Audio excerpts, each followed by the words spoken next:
Well, hello there, everybody. Welcome back to another episode of Sales Chatter, the podcast where we aim to help 10,000 sales reps generate over $1 million GP in under 12 months. Today is Data Day, and we've got, of course, the usual band with us today. Actually, we're going to be doing a little bit of a different talk about intermodal.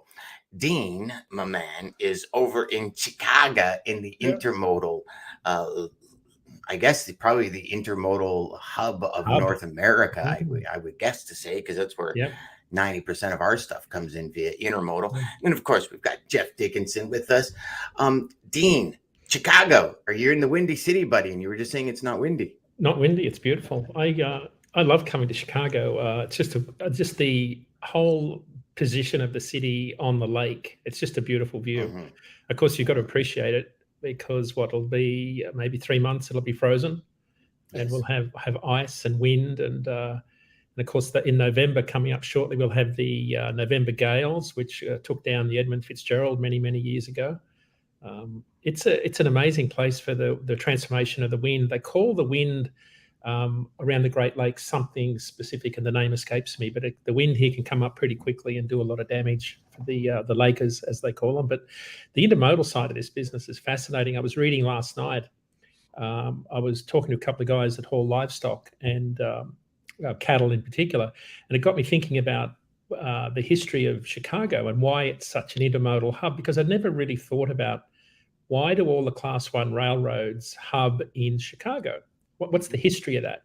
And my guess is it's got to do with the fact that Chicago was once the meat packing and livestock capital of the world in terms of meat processing. And the trains, the Class 1 railroads, well, they weren't Class 1 at the time, but the large railroad companies would ship all of their cattle into Chicago, because the meatpacking industry was centralized. From the Civil War to the early 1920s, it was a centralized meatpacking processing business model centered around Chicago. So just south of Chicago, they had the famous Union stockyards, which were the largest in the world at the time. And but what had happened prior to that, they'd had a lot of stockyards along the train routes, along the railroads, where each railroad would have their own resting yards and watering yards before they would go to the slaughterhouses. That eventually got consolidated into the famous Union stockyards. Mm-hmm. So that's in part, I think, why the stockyards are such an integral part of the history of this. And then, of course, it got me thinking about, well, how did, I always thought the Green Bay Packers had something to do with cheese. Well, it turns out that's not the case, because Curly Lambeau was the franchise founder of the Green Bay Packers, but he worked for the local meat packing company in Green Bay called Indian Packing. And in return for sponsorship of his team, they allowed them to call the team the Packers. So there's so much history here around the meatpacking industry and just the railroad industry in particular. But Jeff was talking about the Global One location just south of here, where all the railroads come in. But I'll let him talk to that, because I just find the whole history of Chicago and why it's such an intermodal hub fascinating, because it wasn't always that way. Hey, you know what? It's not just Data Day; it's also History Learning Day. Yeah. I would never have made that connection between Packers and railroad and logistics back in the early. We'll call them the early days, guys, and that way we can all escape the. There we go. Yeah, but I would never have thought that, and it's actually pretty cool, because I always thought, and of course it's my Canadian ignorance, I always thought Chicago was the major hub because it was centralized to every location in Canada and central to the US for distribution. Because I can't tell you how many customers I've talked to where they're like, no, we rail to Chicago and we distribute from there. Right. And always in my career, I was always like, oh, okay, well, that's the Canadian distribution hub, right? Yeah. Like, the decentralization of it, I think, really started when they figured out how to put big ice blocks from the lakes. It's called the Great Lakes region for a good reason. And what's Minnesota? The land of 1,000 lakes. Yep. Is it? Or 1,000,000 lakes? I can't remember. It's a lot. And they would cut big ice blocks and use them in rail cars. And that's, of course, how produce got started out of Salinas, was putting ice blocks in the top of refrigerated rail cars, or essentially rail cars that became refrigerated. That's how they moved a lot of meat out of here. And that started to transform how the meat packing industry started here. So there's a lot of history around both refrigeration and the fact that they got access to water, which froze, and allowed them to use that as ice blocks for refrigeration. There's so much history here that goes back to what's that, mid 1800s, I guess. Mm-hmm. Yeah. Wow. But Jeff, you mentioned something at the start of the show. A lot of people don't realize that intermodal, you've heard on the show, about 30% of intermodal moves on the railroads. So to put it into context, if you look at a train, it's made up of carloads of steel, chemicals, lumber, and then intermodal, which is the containers side of it. So the container side represents about half of all the volume that the railroads move. And when you look at the half that the railroads move, around 30% of it moves between Los Angeles and Chicago. Mm-hmm. But take us through, Jeff, what happens when it gets to Chicago, because it just doesn't stay on a train, does it? No, but you know what? You mentioned about containers. It's not just COFC, which is container on flat car. It's also TOFC, which is trailer on flat car. And then when you get into the seasonality, I mean, UPS pretty much owns the intermodal, especially when you hit that peak season, and which we're not going to see this year. But they take 90% of that train. It's so hard to get spots on it when it starts moving. But that hub out there, I've been out there a few times when I was working with corporate, and also when I was the Northeast operations manager for Snyder Intermodal. I used to go out there because I wanted hands-on knowledge. I wanted to see the operation, and anybody out there that wanted to learn about intermodal, I strongly suggest that you go to Chicago, visit Global One. Just see the intricacies of the trains coming in and how they're dispatched to each line that's going to several different locations throughout the U.S., and how they couple all these rail cars together. And you see these massive intermodal trains, 100, 150 cars, dispatching, and they're missing each other by like that much. I mean, it's such a mechanism. You think the mechanisms of logistics, at a company is really complex, but when you see something like that, it's unbelievable. But it is really unbelievable. That's all I can say. I'm trying to think of the right word, but visit it, truly. And the part that I never really appreciated, Jeff, was that they've got to when the containers come in to the Global One rail yard from Los Angeles or Seattle, for example, they have to be offloaded onto a chassis trailer and then rubber tied across town. Yes. Which, of course, explains part of the traffic conundrum they've got in Chicago before it connects to another rail line that could go to, say, Worcester, Mass, near where I live, or down to Mechanicsburg in PA. So the whole distribution goes into Chicago primarily. I mean, there's Kansas City and Dallas and Memphis. There's a big hub in Alabama, too, which is monster size. Yeah. Yeah, so I mean, there's a lot of cross-towning going, and it's all about, scheduled in-gating and out-gating, as they call it. It's in-gating to a ramp to be loaded onto a car to be moved someplace into the United States. And then when it gets to its destination, that's out-gating, where you've got the lift charges, you're putting it onto a chassis and you're moving it to wherever it needs to go. But there's a lot of cross-towning happening in Chicago, Global 1 going Global 2, all over the place to get to their destinations. And that in and of itself, you talk about complex and moving pieces, that's a big part of it for sure. Is that more because the first one was built and then industry was built around it before they realized they needed a second one? Because I would think if they built such a huge facility, they would have the outbound obviously in the same place. I don't know the history, I'll be honest, about that side of it, but that seems pretty logical because you can't have all lines going into one single. Just think about how many rail lines there are, well, they've had since the 1800s to perfect it, so I hope it runs like a well-oiled machine. So I've only been here 24 hours. Can you give me till next week, and I'll take that question on notice, because I know a guy who's a rail historian, Jim Blaze. He will know the answer to that question, and he might be a good guest on one day if you wanted to talk about trains. He's a railroad economist.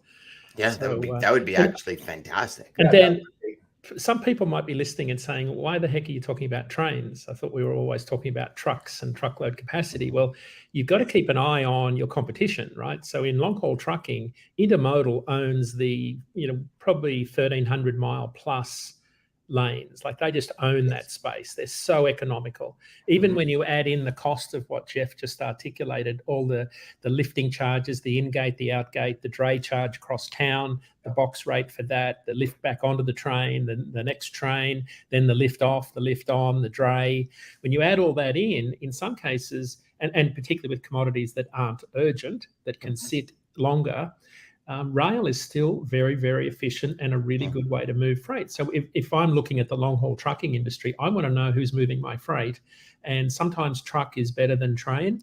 But if you look at the rates out of Los Angeles right now, rail has a substantial advantage. So that's where our shippers, if you're talking about shipper solutions, you've got to have the whole bag of tricks. You've got to be like the Swiss Army knife. You've got to have everything. Another thing too, Dean, is that there's government incentives for green initiatives. Just think about this. You can go 450 miles on the rail on a single gallon of gas. Yeah. Just think about that. I mean, that is just unbelievable. And when you're trying to measure your carbon footprint, it all really depends on what corporation and what kind of incentive that you have with the government. But if you meet that criteria, you can save a lot of money. Right. And typically, if you're going to save some money, a 700 mile line haul on the rail is more profitable. That's where that cutoff is. I always use that. Anything under it isn't profitable, and it's more worthwhile, putting it over the road than on the rail for sure. But you got to measure that. Like you said, you have to put one against the other, which is the cheapest mode. And secondly, most importantly, can you afford the extra transit time in your supply chain? What does that mean for your supply chain, your inventory, and how you turn and burn and how fast that inventory is? Can you afford to have another 2-3 days on the rail? It's a big question. Is it worth the savings too? I mean, sometimes intermodal is a couple $100, maybe even $1,000 cheaper than going over the road. But what does that equate to when it comes to inventory and your supply chain? You have to really lost time, less control, right? All that kind of stuff that'll come into play, right? Because I mean, obviously, once it's on rail, you don't have any control. Well, you do have it gets put in a yard, control. But I've had stuff on rail get kicked because of UPS. Right. But you do have disruptions. What's really interesting is that HOS is also on the rail. I mean, the railmen are on it. They're on certain hours, just like OTR. And once they get to that limit, that train stops. They have to switch engineers, trainmen. They have to do all that kind of stuff. But there's also some really weird stuff that happens on the rail compared to over the road when it comes to wintry weather. You got couplers that freezes, lines that freezes. Especially up when you're going in through the Montanas and the Dakotas, in the frozen tundra, as we call, during the winter months. Yeah. A lot of these trains, they stop and they can't move. And then if you have, really important freight that has to be there at a certain time, and you put that buffer in and saying, okay, I'll pick it up. It'll be there in 10 days, rather than 7 over the road.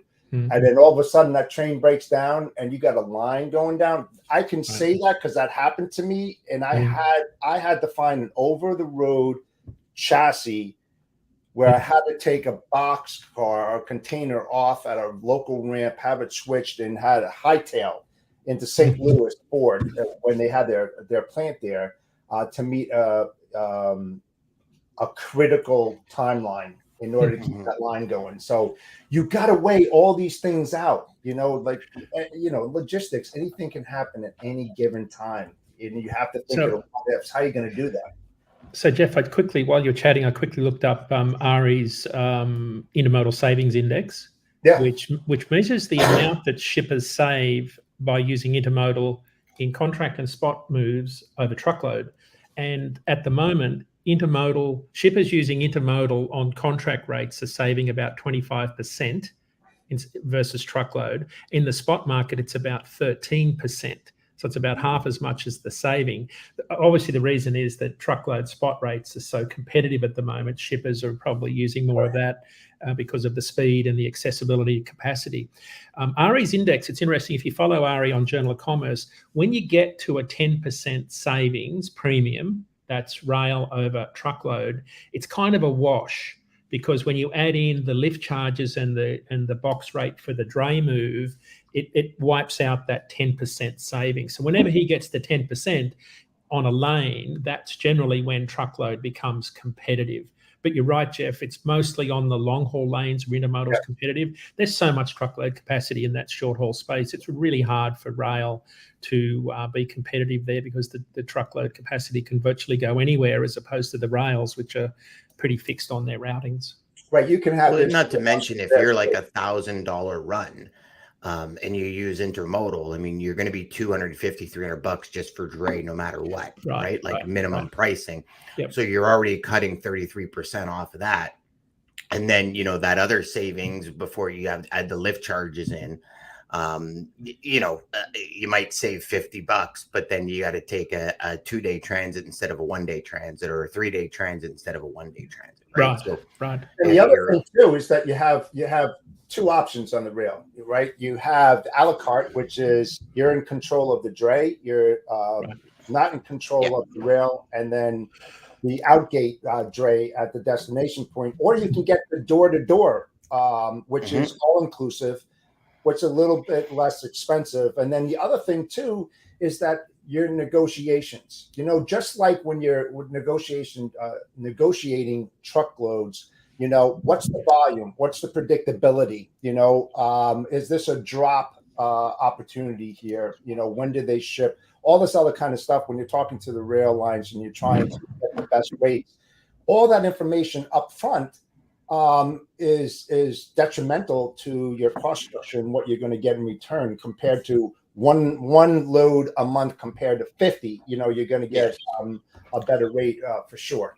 It's going to give you a difference in free container use and all that kind of stuff, because also there's, that component for the rail line, right? To drop it off and pick it up. And is it live unload? Do you need it dropped for 24 hours? Like there's so many variables involved, right? So many. And the other thing, I was just going to say, I've got the Dray Now spot market rates for dray moves, and I know that some of them work on a box rate, but they quote it in terms of a rate per mile.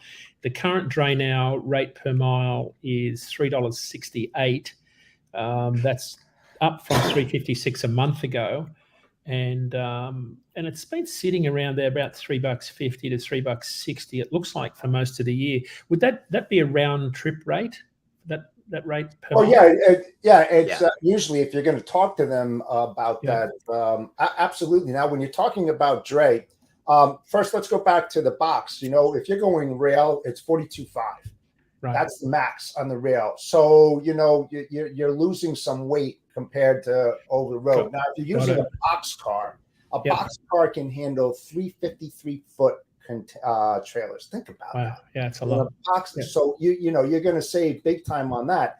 Now, when I was negotiating, and it's a great question, Dean, about the dray, I used to make a target All right. And then I'd have the bullseye and I'll get a 50-mile radius around 100, 200. Okay.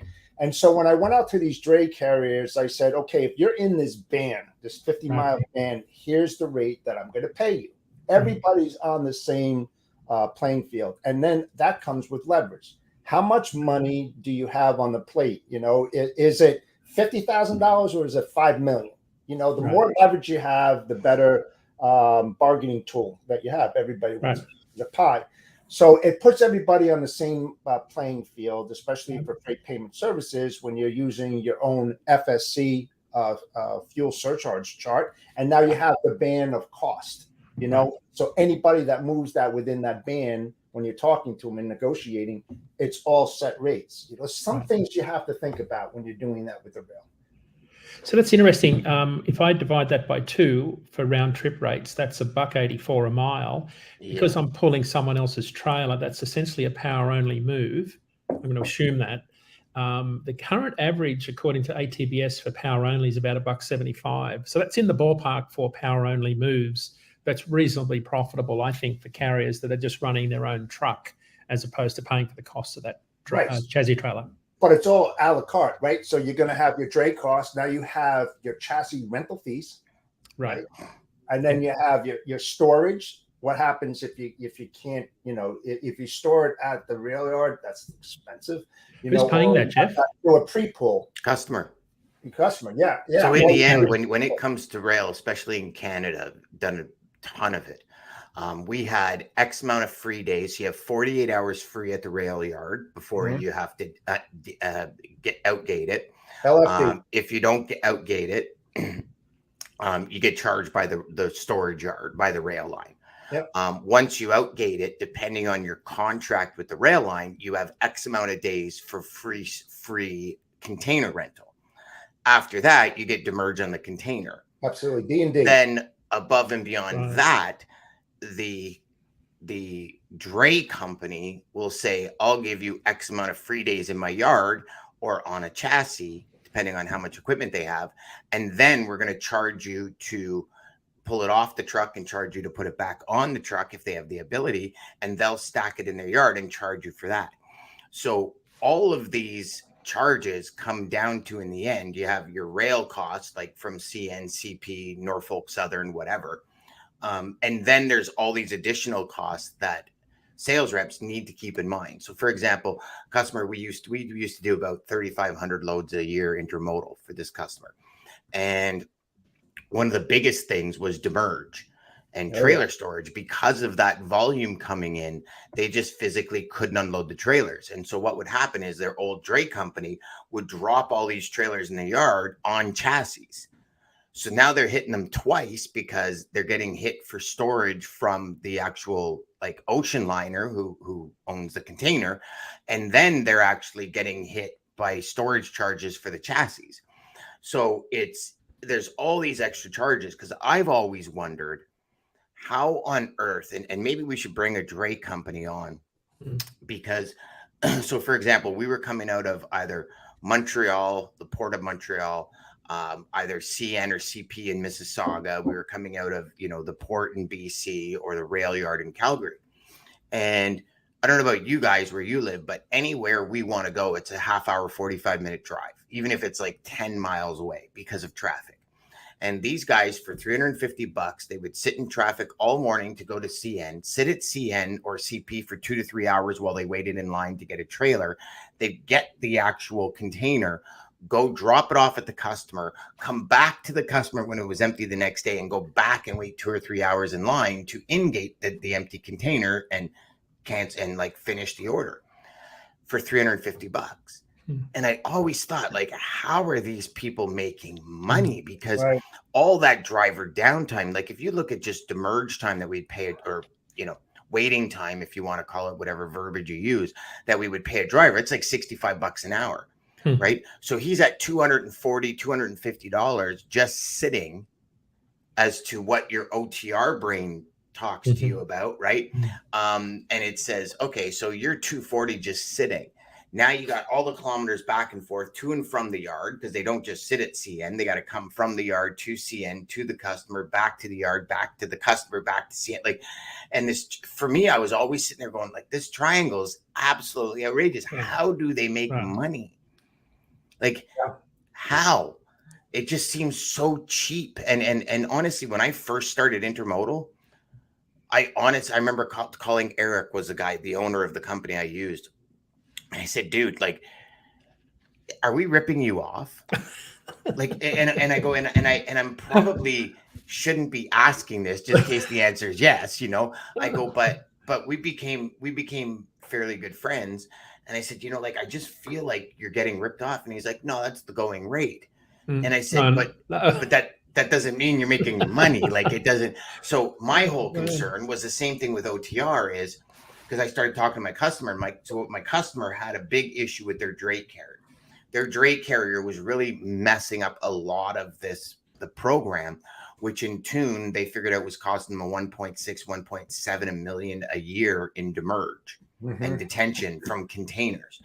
And so that was our mission. That was our objective, was to clean that up. Right.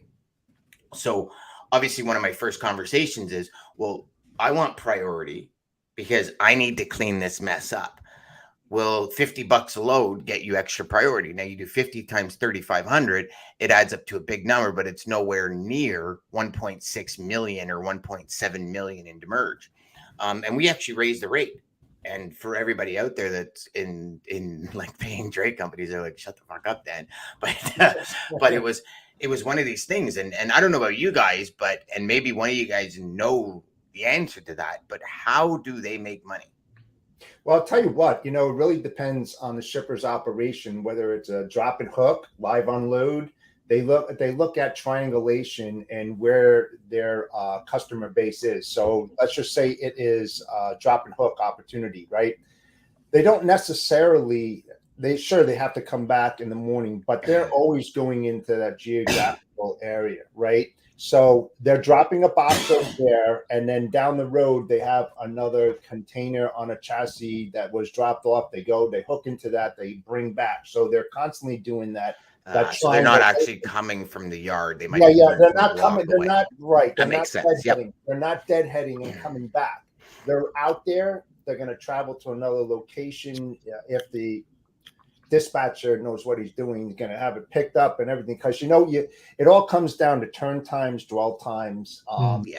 Being able, I know they street turn sometimes too, like street turn containers sometimes too, right? And then, and for anyone that doesn't know, street turn is where they end the one move on when they pick it up, because they're using it for a customer like 2 blocks away. So instead of bringing it back to the rail yard or back to the port, they street turn it with the container company, and they'll use it to load another container to go back to the port to put on a ship. Just for anyone that doesn't understand the term street turn. Hey Dan, one of the reasons they can get by is they don't have a lot of money invested in the equipment. So if you look at a lot of dray trucks, they're not new trucks, right? So that's why you see states like California banning trucks older than 2010 at the start of this year from operating around the ports.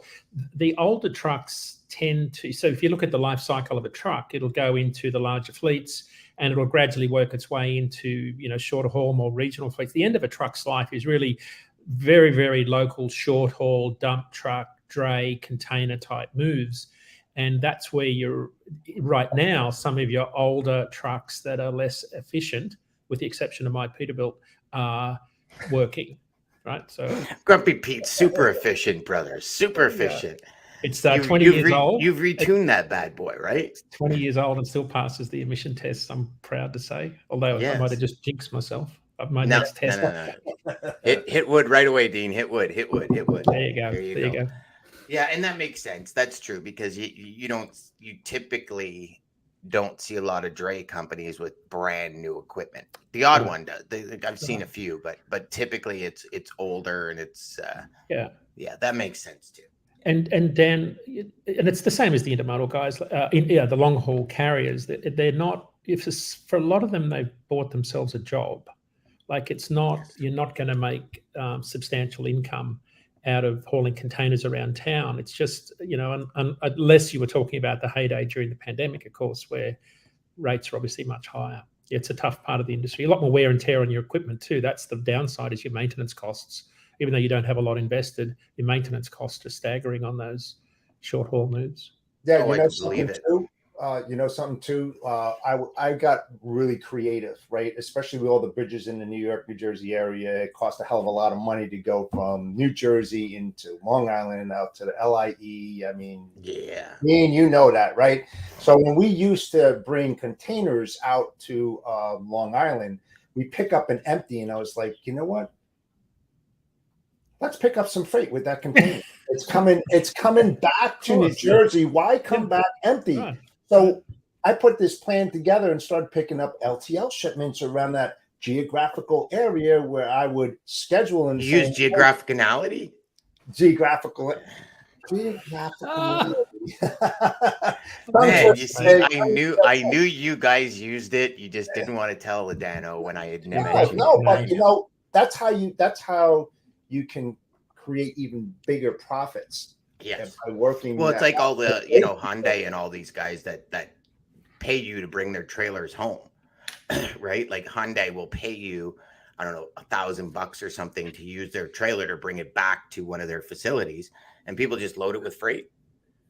You why come back empty? On the bottom line for sure. I mean, seriously, think about you're cutting the cost on the bridge because you're already paying that. Yep. Seriously, right? You have to come back over the bridge. So why come back empty? Make it profitable. Pick up some at least pay the bridge tolls and the fuel and the driver costs. Precisely. So I had my limo driver last night had a similar story. Can you say that again there, Dean? My limo driver. Oh. Must be nice to go to these. What the hell? Does Dad have any openings? Hey, let me tell you. So, no, Delta came into Terminal 5 at Chicago, and the only ride shares that come into Terminal 5 at the International are black cars. I would have had to go to Terminal 2 for a regular Uber or Lyft. So that's the reason I was in a limo. And it was just as cheap, so it wasn't more expensive. But anyway, the driver was a former owner-operator during the peak of the pandemic. He was one of the few that got in and got out before things went south. Bought a truck for 30 grand, Dan, sold it for 48. But he was telling me a story where he was running trailers from Stoughton, Wisconsin for Stoughton Trailers to Los Angeles for $6,000 empty. Yeah. They were spotting trailers cross country empty just to load them with freight. And to your point, Jeff, some of them were loading those trailers also, sort of under the table. But this was he was one of. So I said to him, out of how many? And he bought a restaurant after he got out of the truck and did very well. And he got in, made all this money. Knew it was going to get changed. So, but I said to him, so out of all of your colleagues here in Chicago, how many were like you? And he said, well, I've got about 50 guys in my sort of, cohort of friends around this area. And a couple elected to go bankrupt. But he said the vast majority are still struggling, are still in the business today, struggling. And he said the reason is very simple. They owe double what the trucks are worth. They paid $120 for a used truck at the peak, and now it's worth half that. So they really got no choice but to run. And this sort of explains why truckload rates are low across the board. People have to generate cash.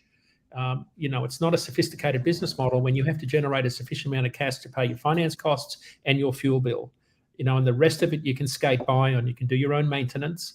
You might not pay yourself much of a wage, but the finance company and the fuel company are two that will shut you down if you don't pay. So I thought it's a small data sample, but that's the same story we hear across the country. When you watch our IQ show, like yesterday, for example, you'll see people drop questions in. What do I do if I owe more on what my truck's worth? It's a really hard question. I don't know how to answer that other than just keep the wheels rolling, because the good times will come back. Unfortunately, that may not be for some time. Until you blow out a tire.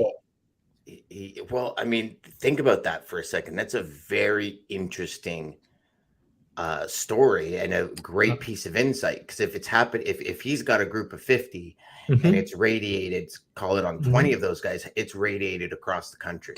Yep. Right. And that's why, Dan, you're seeing the capacity leak out slowly out of the industry. Yes. We haven't seen this cataclysmic bankruptcies we saw in June of 2019. We Because just they haven't probably didn't seen. know anything, and they were just like, "Screw it, I'm done. Right. I'm not Right. chasing this duck anymore." Right. And they're getting. I mean, if you think about power only rates at $1.75, that is not. I mean, and that's probably going to come back down to $1.50, where it's been more longer term.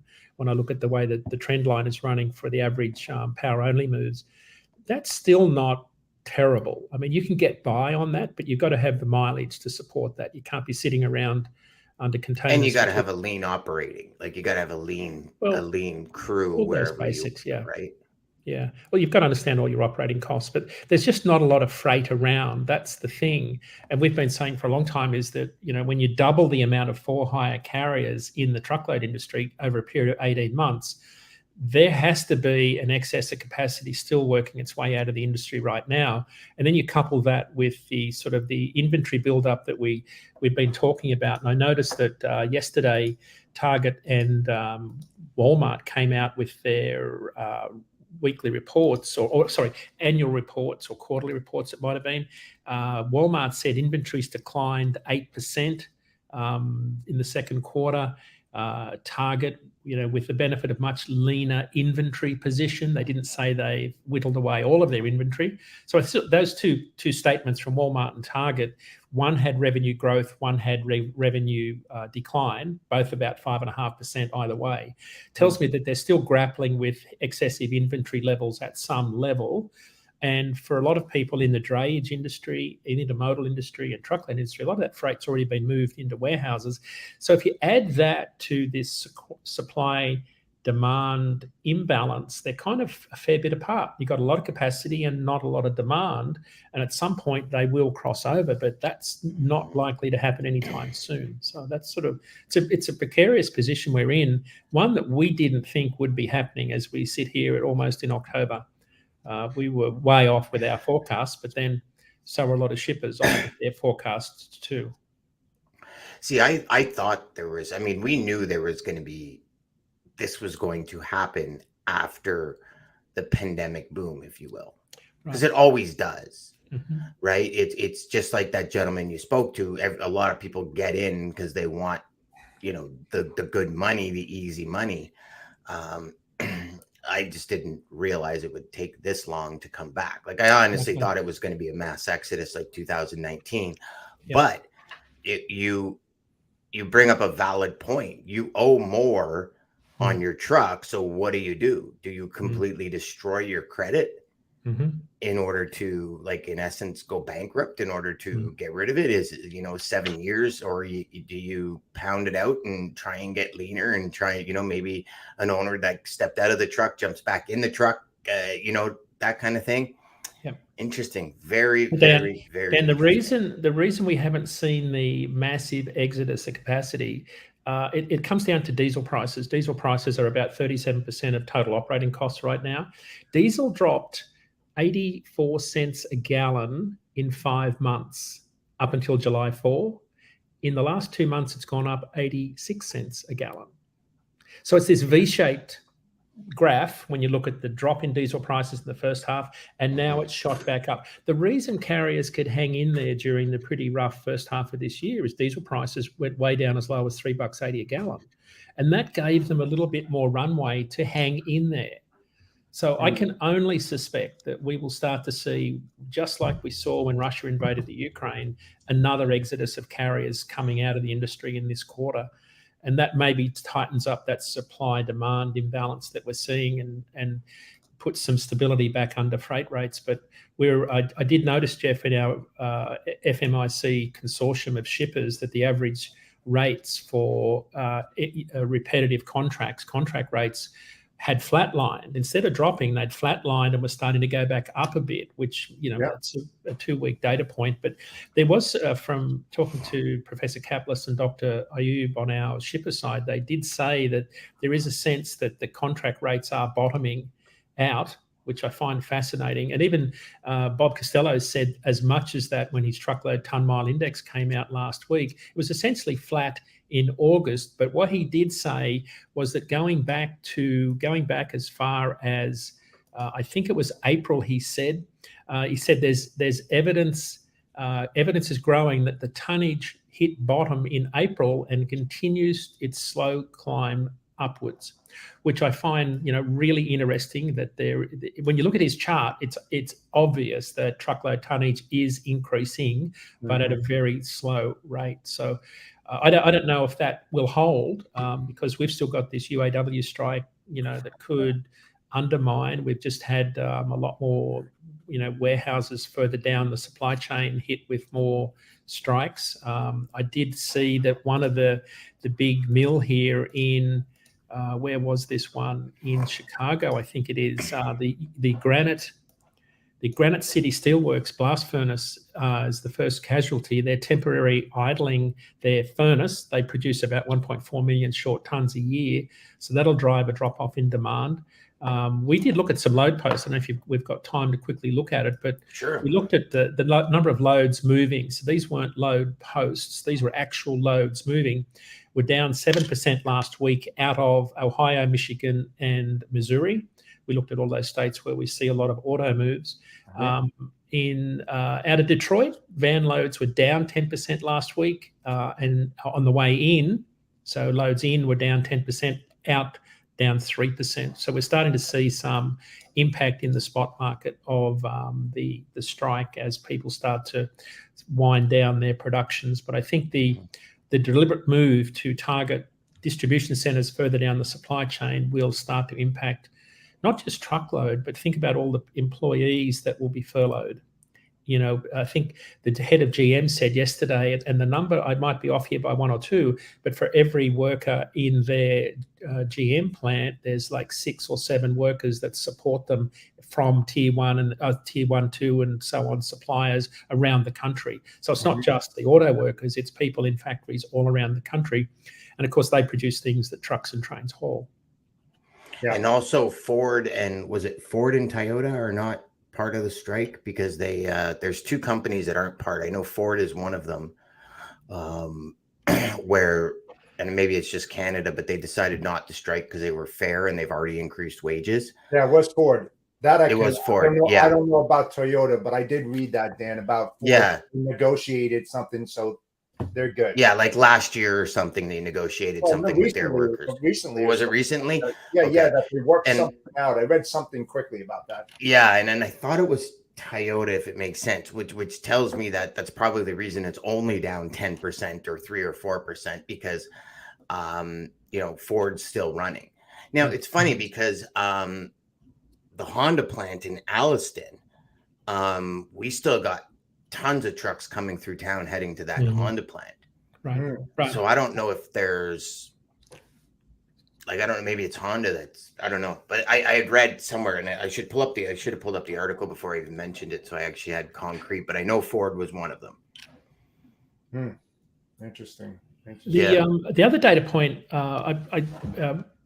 Christina, my research assistant, did some work yesterday, and the auto industry, it's a fascinating data point because the auto industry has much less union representation in the South than it does around the Great Lakes. According to Bureau of Labor Statistics data, if you look at the southern states, they account for less than 6% of total workers in the union, whereas in the Great Lakes area, Michigan, Illinois, Ohio, PA, 13 to 14% are unionized. So there's a big difference when you think about the auto production in the South. And I guess that's part of the reason that a lot of the automakers did move away from this region, because of the potential for union disruption. So there's a big battle going on, I think, in the the union movement side of this whole debate, and that's why I think maybe some of the plants that they're targeting are maybe further in the South. Well, I know for a fact, I mean, I'm going back 20 years, but the extended length material for Ford Motor Company was coming out of Romulus and Novi, your quarter panels, your rocker panels, your hoods, your big pieces. So that can stop a line real quick if you don't have that coming in, because we used to bring that material into a cross stock and then blend it with the small parts, the small SKU when we went out to the dealerships. And then you got to talk about the VOR, the vehicle off the road, the really important parts that need to be there. I still, when I look at that, Dean, and it's very, very important, just think about all the mechanics and all the cars they have to work on, and they don't have the parts to fix them. That line has to be out the door and down around the block for miles if they don't have any parts to fix these cars. Right. And I did read, and you could look it up too, I think it was 2 weeks ago, that all the major, the three major automobile manufacturers had less than 2 months of on-hand inventory. Wow, less than 2 months. Less than 2 months. That was about 2 weeks ago. I think I saw a total like 71. Well, 71 there, 59 here, 47 there. And I was like, man, what are they going to do if they don't go back to work? Man, you're talking about huge, major disruption. I mean, quickly approaching too. So I just actually pulled up that Wall Street Journal report, and it's just Ford. UAW President Sean Fain says Ford was spared because the automaker has recently sweetened its offer. Yep. Yeah, so it was Ford. I apologize. There is no other company. Do not bite my head off. It's okay to admit when you're wrong. Yep. People can't do that. Yeah. I mean, hey, listen, I've been wrong once or twice, guys. Come on, third time's a charm. It's easy to say I'm wrong. It really is. But it's funny, as we're talking, the logistics report from Wall Street Journal just came out, and the U.S. rail infrastructure is about to get an upgrade. The federal government has tapped dozens of aging rail bridges and tracks to receive $1.4 billion in grants for repairs and upgrades. Hey, you know what? That brings up a great segue. You remember the infrastructure bill, right? Wasn't that they were, and it said there was going to be like hundreds and hundreds of flatbed. Whatever happened to that? I hundreds and thousands. Yeah, what happened to that? They talked about bridges and all that kind of stuff, and that it was going to hit.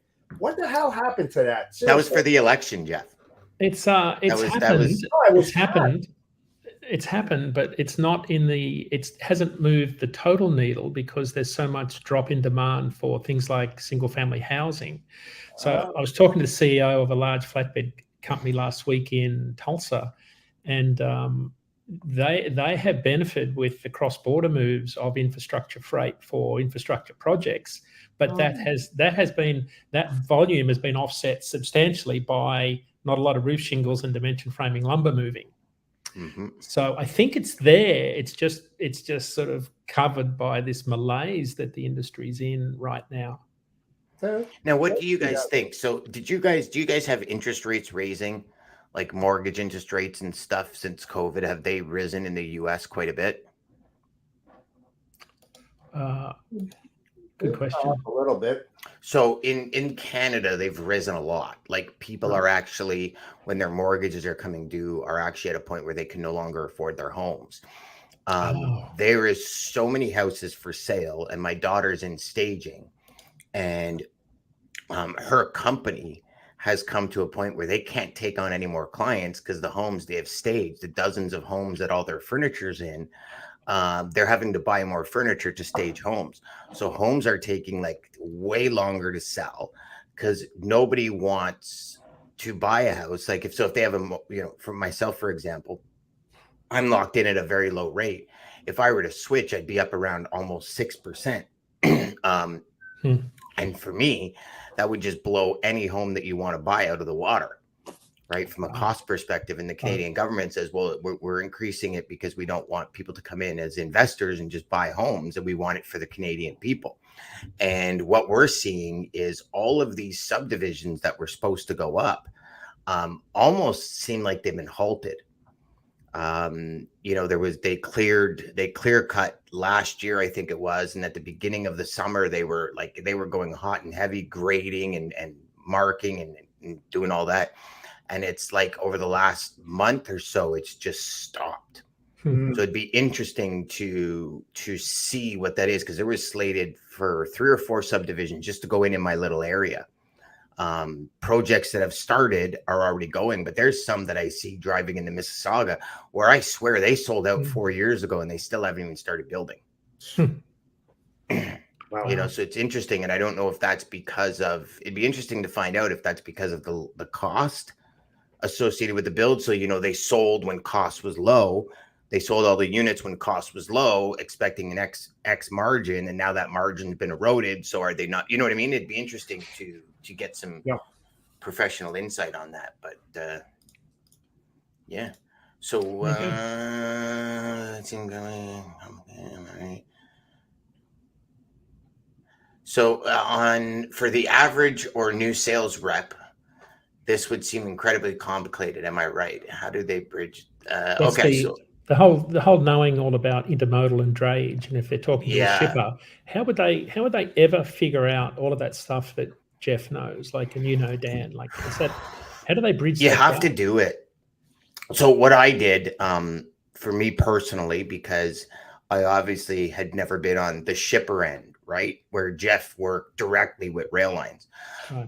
I went down and spoke to the head of my intermodal division and sat down with her for an hour and a half and just said, okay, how does this work? How does it? And this is going on like 2 decades ago.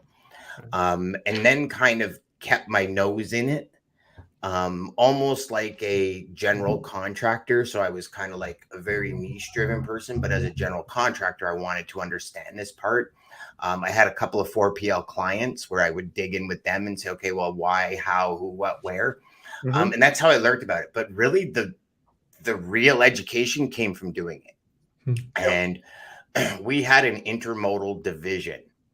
And what we did based on the customer requirements was my team managed the dray. They wanted one person to contact. So they said, and Sherry was my operations manager at the time. And they said, like, that's it. We want one person to know everything that's happening. And the communication between the two departments to make that work was difficult. So we took over the dray. Like we literally, for the first time in that company, we signed the contracts. We did everything in my OTR department as opposed to intermodal. We didn't use the dray companies that intermodal did. We introduced our own dray companies that were in tune with what the goals were for the customer. And really it came down to like getting thrown in the pit with a lion, and learning real quick to make things happen. And also when I would call or when I would sit down with the dray companies, I would ask a lot of questions because I was generally interested in how this works. Like what can we expect? What are some of the pros, the cons? How do I set my customer up? Because they're going from an absolute, you know, for lack of a better term, shit show of a dray company. How do I set them up to make us successful? Like, what does the customer need to do? Because it's not just dray company, right? It's the customer. Like, and especially if you're running 3,500 containers a year, that's a heck of a lot of volume when you're not open on Saturdays and Sundays. And not only that, and here's one thing that some people, when they hear 3,500, they're like, okay, well, you just schedule it out. You know, you have X amount a day. But that's not the way it works. So what'll happen is a container ship will be sitting at a port, and a lot of this stuff would sit at the port, and all of a sudden we get notified there's 65 containers on a ship, right? Because 15 or 20 of them missed the ship before. So we're looking at our setup and we're going, okay, so on the 17th, 20 containers land. On the 26th, you know, 9 days later, 65 containers land. We know we can deliver 3 containers a day.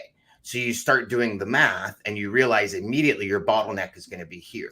Right. So how do you mitigate that bottleneck? And for us, the success to ocean and then intermodal, right? So ocean, because everything was coming into the West Coast, it would get on a rail car, or coming in from in the Port of Montreal, it'd get on a rail car, depending on if it was coming from Puerto Rico or the other side. So what would happen is it would be a mad dash to figure out where are these going to go. And with the rail, you can see when it in-gates and all that kind of stuff. So you know when they come. So the hope was, okay, you know, to get it to the rail yard, maybe it would miss a couple of trains. So then you have that kind of delay on the rail car side of it as opposed to the ocean side of it. and it's you got like all these pieces that you kind of drop down. I almost the way I've looked at all this ocean intermodal and OTR and dray and connecting it is kind of like putting a key into a lock, right? The plungers all have to meet up in order for that lock to turn. And it's the same process when you're dealing on that level of business, because any small thing, like even, you know, and Jeff, you've seen it, a chassis blows a tire on the side of the highway and he's down for 4 hours, right? Waiting for a tire to be changed. That throws a huge kink in your operation for that day, right? Especially at like month end. Like if it's just going into storage, not a big deal. But if it's month end, 96% of the stuff we brought in from probably the 21st to the 30th was already sold, waiting to be delivered to the customer. So it literally came in one door and got put right on a delivery truck and went right out. So that 4 hours is massive, especially on the last day of the month. Because at 5 o'clock, this company that I worked with, at 5 o'clock Eastern time, their computer shut down, the month was over. And then you have month end and quarter end that sometimes happen on the same day. And, you know, so there's all these different things that start adding up. Yep. But, you know, to answer your question in the shortest way possible, Dean, and that wasn't really a short way, is just do it. You got to get into it. I don't think you really understand. And Jeff, you could probably back me up on this. I don't think you really understand the intricacies of it and how one plunger not meeting the needle, not meeting the groove of that key will stop you from opening the door. It's so intricate, and people think it's just, you know, you throw it on the rail, especially when they're going door to door. Like when the rail line's doing the dray and all that, and they're going door to door, you don't see any of it. It's when you start digging into it that you start seeing all the different things that can just like totally kill any type of savings you had, right? Like you think about it, if you save $400, $500 on a shipment, but then you're demerged from the rail line because you haven't negotiated right, or the supplier you're using hadn't negotiated right, so you get 24 hours free, right? Your driver misses the in-gate appointment, so he gets one the next day. There's your 24 hours chewed up. So as soon as it gets to your door, it's being charged. Then the driver drops it off. You call the driver and say, hey, it's empty in 5 hours. Like, well, we have nobody in the area. We'll have to come back tomorrow. Now you've just been charged that cost. And with rail, it's an increasing incremental cost, right? So like days 1 to 5 might be one cost, and then 5 to 10, 6 to 10 might be a different cost, and anything above 11, like some of the container lines were like $265 US a day when you got to a certain point. So you can see how very quickly that savings of intermodal, if you don't have your inland, I guess, would you call it inland, Jeff? Yeah, I guess. Well, yeah, inland in order, can chew through all of your savings. Right. It's called mini land bridge on the when you have ocean going to the rail, you know, and you're transferring that and you're putting it on the rail and pretty much cross countrying it. But yeah, I mean, there's so many different things, and one of the key elements that kind of helps you out, communication. You know, this is where I say in logistics, there are no guarantees, because there's so many different active gods. There's so many different things that you do not have control of. And in the intermodal sector, it happens a lot. You know, you can have an appointment at the gate to go pick up a container. You're in that line, and all of a sudden the guy at the security, sorry, we're not taking any more appointments, you know. Right. That has nothing. I've done this before, real short. They try to get me for demerge and all this other stuff. It's not our fault. You decided not to do that. I went online. I got that appointment. My guy was there well ahead of time for a 1 a.m. pickup at the port, and you decided that you're not giving any more appointments or even honoring them. Take that off. You know, it's just like there's so many different things that are in there that you have to be on top of it around the clock. You know, especially out in LA when they have night hours and port hours. Right. They did that to kind of alleviate the congestion on the 405 and all of that go all over the place to try to, minimize that downtime. And still, it's chaotic at that time. So anything can happen. There's no guarantees in that side at all. None. Zero. Sweet, gents. Well, that was I actually really enjoyed that conversation. That was a lot of education man. That was good. Loved it. I love the history lesson from Dean. Yeah, that was so cool. And Dean, you know what? I definitely ask around today because I'd love to follow up on that. Yes. Like, what is the reasoning behind all of this? Global 1, Global 2. Why wasn't it together? Like, I mean, just the fact that the initial part of being able to cut out ice blocks from the rivers and the lakes, and I think that is so cool. Like, geographically, that, or probably like in New York would be the ideal spot because the freezing of the Hudson and stuff. So hey, Dean, if Ted Prince is out there, I think that's his name. Talk to him. That guy is so educated in that area. He was the one that started up Tiger Cool. Yep. So talk to him. You'll get a lesson in intermodal like no tomorrow. He's a great guy. Okay. Awesome. Thanks, gents. Dean, have a great time at the event, buddy, and we will chat with all y'all next week. Next week. Okay.